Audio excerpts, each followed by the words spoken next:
you been to the Library of Congress? If not, Thursdays are the perfect time to visit. Join them after hours for Live at the Library, where cocktails in the iconic Thomas Jefferson Building meets live music, author talks, crafting, exhibits, and more. Every week is different, free, and inspired by the library's collections. Don't miss their summer movies on the lawn, screenings of pop classics from the National Film Registry, starting July 9th with Clueless. Plan your next night out. Visit loc.gov/live.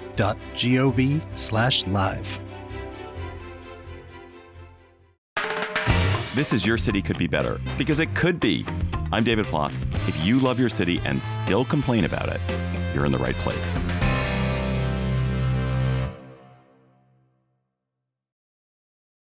It is the semi-quincentennial this weekend, and if there is anything that America's founding fathers agreed on, it was the importance of trivia. The Minutemen, of course, were so named because you had to be able to list 23 towns in Massachusetts in a minute in order to join. The Bill of Rights logjam at the Constitutional Convention was broken when Alexander Hamilton beat James Madison in a game of Founders Feud.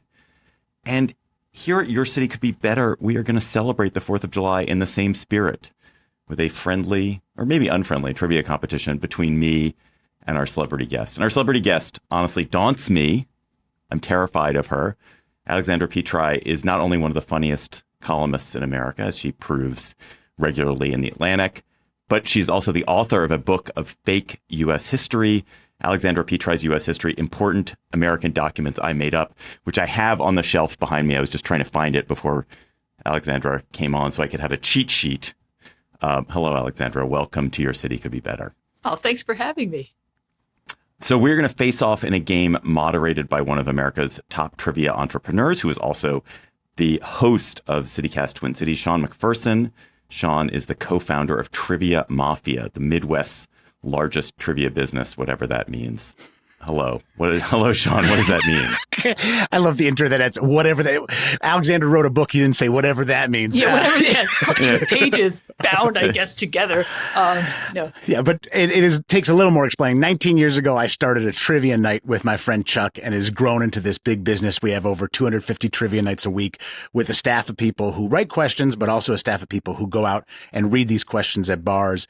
And it's been a spectacular part of my life. I'm now hands off and focused on CityCast Twin Cities, but I'm so proud of what I've done with Trivia Mafia, and I'm glad I get to run some trivia for y'all. Oh, man. I'm like, oh, no, these are going to be real facts. I'm used to fake facts. So. Yeah, there'll be some facts, there'll be some fun, and it's all loosely related to America in celebration of the 4th of July. And I have 4 rounds of trivia prepared for David and Alexandra today. And here are the categories. Now, the first category is the Declaration of the Declaration of Independence. Categories 2 and 3 are CityCast road trips. So that means the answers are going to be cities that CityCast is active in today, which means that David probably has a profound advantage in those particular categories. And then the final round is Great Americans Who Share a Name. So those are the 4 rounds we're doing. And we're going to be using the Your Name is Your Buzzer method. So when you know the answer, say Alexandra when you're ready to answer, or David, say David when you're ready to answer. Say your name, and then I'll call on you to share the answer. If you get the answer correct, you get a point. There is not an opportunity to steal. So if the person gets it wrong, I'll just share the answer, or the other person can share the answer for pride, but there's no points. And the winner is going to be determined not by who got more questions correct, but who won more rounds. So if you win the same amount of rounds, if you both win 2 rounds, I do have some numerically based tiebreakers prepared, but otherwise, that's the table. That's the plan.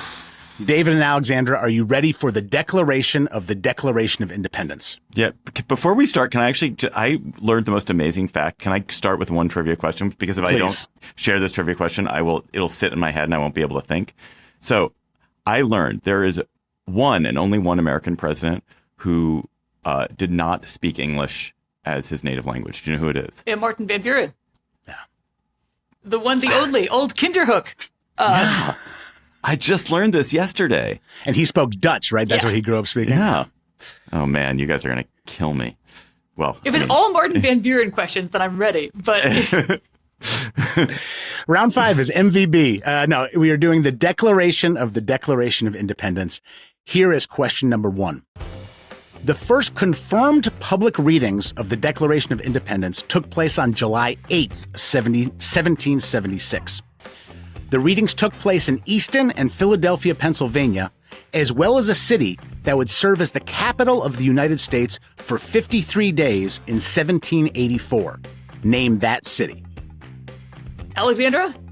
Alexandra, what is your guess? I'm going to say New York City. That has served as the capital, but I believe that predated Philadelphia, not postdated. So no points for that. The correct answer is Trenton, New Jersey. Trenton, New Jersey was the capital for 53 days. Here's question number 2 of the Declaration of Independence.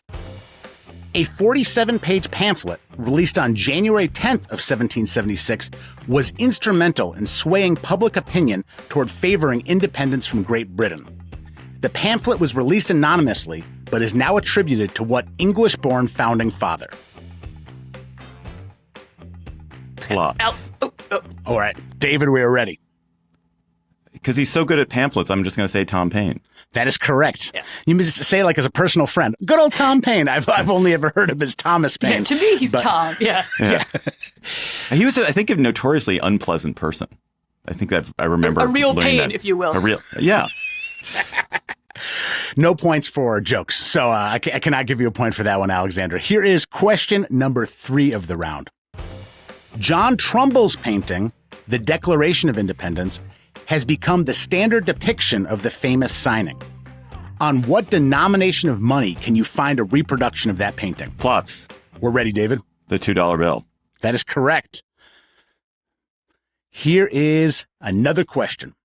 The first translation of the Declaration was published July 9th, 1776 in Philadelphia. What language was the Declaration first translated into? Petri.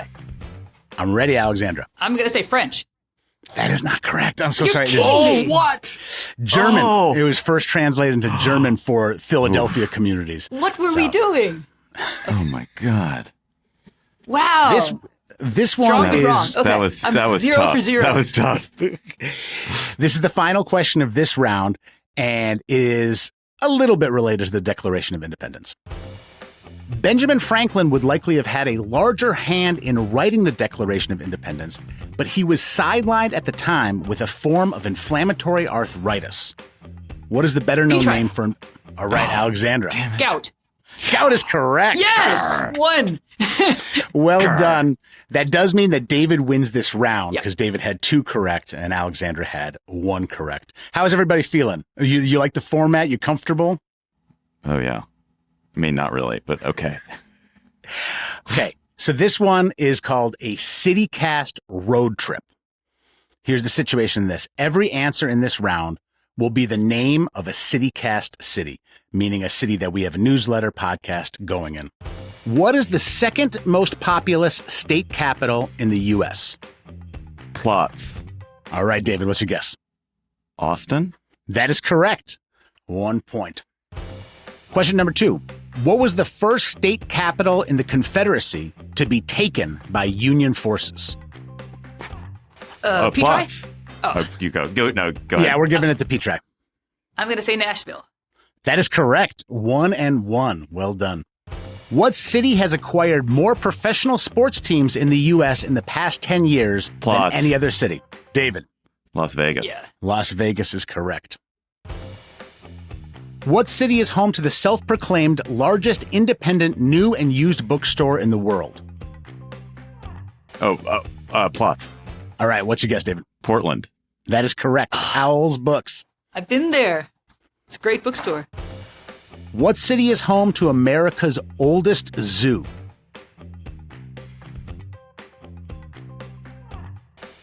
Petri. All right, what is your guess, Alexandra? I'm guessing Philadelphia. That is a good guess. Well done. 2 Is it points for right? Al. Yep, that's correct. Whoa! Yeah. I realize you shouldn't say that is a good guess after the correct answer. You should go, that is the Nice right try. answer. Here is the next question. What city in 1972 became the only city to decline the opportunity to host the Olympics after it was offered the Olympics? Oh, Alexandra. Salt Lake. No. No. I think it's Denver. I was going to guess Salt Lake then. but I think It it's is Denver. Denver. Give the edge, Yep. yeah. Yeah. That means that we have David taking this round as well with 3 correct answers to Alexandra's 2. The category is really unfair, though. I would like to put an asterisk on that category. I understand. And the final category steps away from this, but we did want to celebrate all the great CityCast cities. So I'm going to announce the CityCast cities that remain on the board, Alexandra, before we go into this next round. Okay. Okay. So we have Madison. We have Minneapolis. We have Salt Lake City. We have Pittsburgh. We have DC. And I think I already said Seattle, but Seattle is also on the list.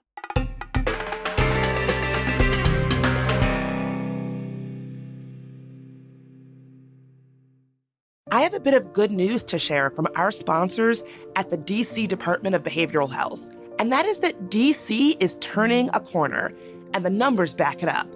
Fatal opioid overdose dropped 33% in this city from 2023 to 2024. Now, that is not just data. That's real people and real families that are still together. But listen, the work isn't done, and neither are we. If you or someone that you love is struggling, help is closer than you think. Text Live Long DC to 888-811 to connect with treatment, housing, and recovery support right here in the district. Free Narcan is available at nearly 40 locations across DC because nobody should lose someone for lack of access. And if you're in crisis right now, call or text 988. Know your worth, know your alternatives, know your value, know yourself. Recovery is possible. Find out how at knowyourpathdc.com. Did you know that there's a new charitable tax deduction? This means that you can save money by donating to charity and make your dollar go further by giving back to your community. If half of all DMV married couples who don't itemize fully use this new deduction, we would raise $1 billion for local nonprofits. Spur Local's Everyday Giving Pledge is a simple commitment you can make today to give more and give at least half of your donations to local nonprofits. Visit everydaygivingpledge.org to learn more. Are y'all ready for a further CityCast road trip? Let's do it. What city is the northernmost major metropolitan area in the contiguous 48 states? Petri? All right, Alexander, what's your guess? Seattle? That is correct. Well done. Further north than Minneapolis. Well played. Oh. Question number 2. What city is home to the only natural waterfall on the Mississippi? Plotz. It's got to be the Twin Cities. That is correct. St. Anthony Falls. I think we might be the only CityCast city on the Mississippi, if I'm not mistaken. I'm trying to think of anything else that would come close. I think that's it. You guys are tied up. Question number 3. What city's most significant college sports rivalry is sometimes referred to as the Holy War? Oh, Petri. Petri, I'm ready. Well, now I'm doubting it, but I'm going to say Salt Lake again. That is correct. Salt Lake City is right. That is the University of Utah, which is non-religious, and BYU, which is... I was on the campus. I should have known this because I was on the campus of the University of Utah last year, and I was wondering why all the signs, any sign that had a Y on it, the Y was taped over, and I was like, why are all the Ys taped over? And it's because I guess that's the Y of BYU. Next question. What city hosted one of the most celebrated world fairs in history back in 1893? Petri? I'm ready, Alexandra. Chicago? That is correct. 3 for Alexandra. If you'd said in 2026, I would have been like, well, the Great American State Fair, obviously, in D.C. But I was there yesterday. It was a ride. I'm going down tomorrow. I can't wait. It was not actually a ride because there were no rides, right? There was the Ferris wheel. It was a ride. What a great ride. They can't hold a candle to the Minnesota State Fair. I will say that much. Here is your next question in the CityCast road trip round. What city is within reasonable driving distance to 8 Frank Lloyd Wright buildings, which is the second most in a metro area behind only Chicago? All right, David. Madison. Madison is correct. He's creeping up, Alexandra. Yeah, 2 you got points to Taliesin, 3 points. you got the whole, You have Wisconsin roots, right? I do. I feel like the reasonable driving distance is doing a lot of lifting there, but I'll give it to you. Have you been? Wait, are you from Milwaukee, Alexandra? Fond du Lac. When I was in Milwaukee, there was this place called the Burnham. What's it called? It's a block in sort of a nothing neighborhood of Milwaukee where Frank Lloyd Wright had designed these sort of kit houses, and they built like 4 of these kit houses on this block, and then they didn't build them anywhere else, and so it's this block that has 4 Frank Lloyd Wright houses on it, and they're just tiny little houses, and they're not really much of anything, but it's so cool to see. Oh, that's really cool. I've not been to those. I got to check them out. I think it's called the Burnham Block. The Burnham Block in Milwaukee. Here's your next question, folks. What city is sometimes called the Paris of Appalachia?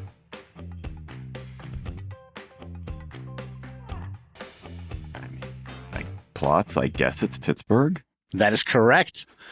I think it's called that by very few people, but it's on the Wikipedia page, so we are honoring it. Here is the final question. Right now, y'all are tied with 3 points apiece. What city elected their first mayor in 1975?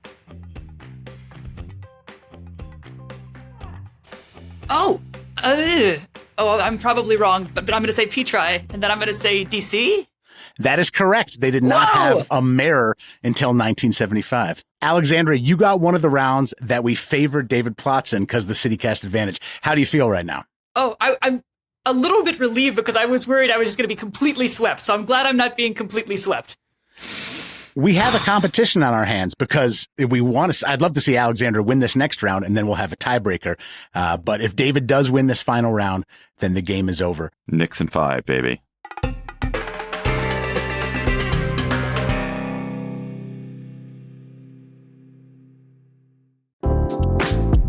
Hi, I'm David Plotz. I'm the CEO of CityCast, a podcast network that includes this show you're listening to, and also 12 other CityCasts in 12 other cities. And each one knows their city as well as your local team knows yours. So isn't it time we connected them? Don't you want to know how they're tackling their bike lane problems and housing challenges and sidewalk dog poop crises? That's why I'm hosting a new podcast called Your City Could Be Better. Because it could be. Every week, I'll chat with a different host in our CityCast network about what their cities are doing right and wrong, the weird things they're trying, and the surprising successes, so that we can all learn how to make our cities a little bit better. Listen to Your City Could Be Better on YouTube or wherever you get your podcasts. This round is called Great Americans Who Share a Name. So I'm going to describe 2 Americans who share the same first and last name, and you give me that name. Wow. This is by far the funnest round we have. Are you excited, Alexandra and David? Yes. Here's the first one. The 4th Vice President of the United States and the Leader of Parliament since 1968.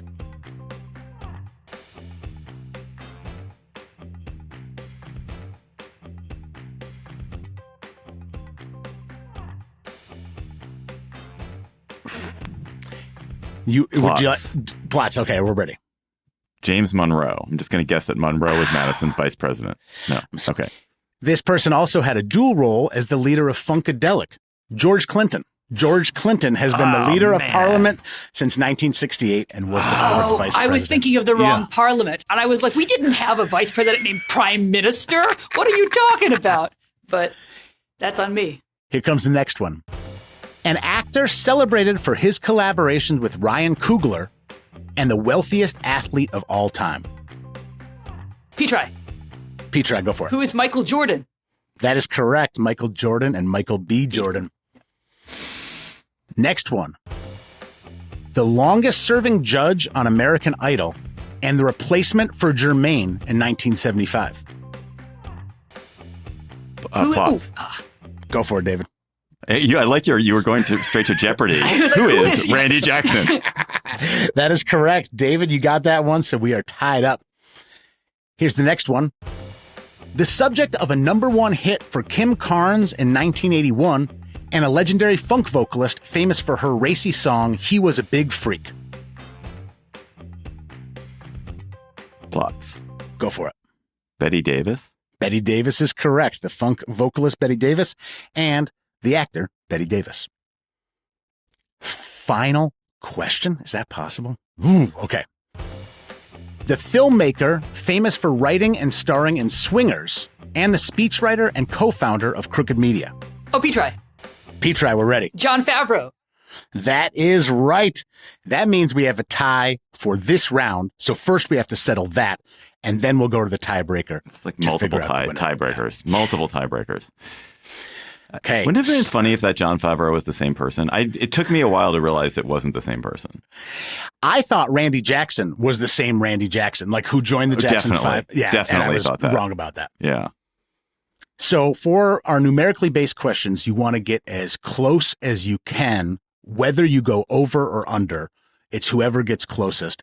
And by an arbitrary coin flip, we'll let Alexandra guess second on this one and David guess first. And this is to figure out who wins round 4. And again, there's no worry about you going over or under, Alexandra. It just, you want to get as close as you can, and then David wants to get as close as he can after that. How tall is Michael Jordan? 6'6". All Which right. Michael Jordan? I did not say B, not Michael Bartholomew Jordan. How tall is Michael Jordan, Alexandra? I'm going to say 6'8". 6'8". David was on the nose. He is 6'6". So All that right. means that David wins that round. And that thus also means the game. he is the champion. Your city could be better, but David Plotz could not be better at this trivia game because he aced it. So well done, David. Alexander, it was nice of you to come on, especially the way we rigged the questions in advance. No, I do feel I'm gonna have a recount. I'm gonna demand a recount, and I'm gonna get them to mail me the true ballots. And we'll look. I feel like this. a Michael Jordan question, like asking a man of my age who played basketball a Michael Jordan question is a little bit of a gimme. It's not. That is not. That's a, No, don't worry. There are plenty of people it. whose heights I don't know. Not just Michael Jordan's height, but also many other people's heights. So, do you know the amazing Americans who have the same name, just in the spirit of this, or people have the same name? You know that Bill Wyman. There's a journalist, Bill Wyman. Do you know this journalist, Bill Wyman? And there's Bill Wyman, who was in the Rolling Stones. And Bill Wyman, who was in the Rolling Stones, once sent a cease and desist letter to Bill Wyman to say he couldn't write under the name Bill Wyman, even though Bill Wyman he'd been Bill Wyman longer than Bill Wyman had been than the Bill Rolling Stones Wyman, had yeah. existed. I did not know that. I know Bill Wyman, the bassist, but I did not know Bill Wyman, the journalist. Yeah, there's a Bill Wyman journalist too. There's another David Plotz journalist who's my cousin, but he doesn't write as David Plotz. there's another Alexandra Petri who's a journalist, but I think she pronounced it Petri. Alexandra, would you say you learned more about U.S. history writing a book of fake U.S. history, or more from just life? I think probably more from just life, although doing the book did force me to read some of the texts that had been sort of like drifting in the back of my, like, they'd say, oh, The Jungle. And I'm like, well, I've never actually read The Jungle. And so it was fun to actually read like The Jungle or The Man Nobody Knows, which I feel like is having a big sort of coming back around in Texas in terms of what if Jesus were really butch? What if he were a carpenter who could hold you in his strong arms? And it's like, wow, ever since, like, for decades, people have been like, Jesus is insufficiently butch for me. So that's been, it was fun to actually go to the text and be like, ah, yes, this is familiar to me. Which was the best American history text that you got to read that you didn't know? I did love The Jungle. The Jungle was a hit, except I did think that Jurgis Rudkis, our protagonist, was going to fall into a vat and become rendered into sausage at some point. And he didn't, which I guess is a spoiler for anyone who hasn't read The Jungle yet. But it was one of those things where I kept getting, I'm like, he's only got like 20 pages left, and I guess he's going to have to fall into that vat really soon. But it turned out that the author went another direction. Thank you, Alexandra Petri, for being so game and so historically minded. And you can read Alexandra in The Atlantic whenever you want, and it will bring you delight. And you can listen to Sean McPherson whenever you'd like on CityCast Twin Cities, where he is the host. That is all for today's episode of Your City Could Be Better. I'm your host, David Plotz. Our producers were Aria Bracci, Priyanka Tilve, and Sean McPherson, who, of course, was also our trivia master. Our music is by Carl Christensen. If you're enjoying the show, please tell your friends, rate the show, leave us a review wherever you get your podcasts. We'll be back next week with another conversation about how your city could be better.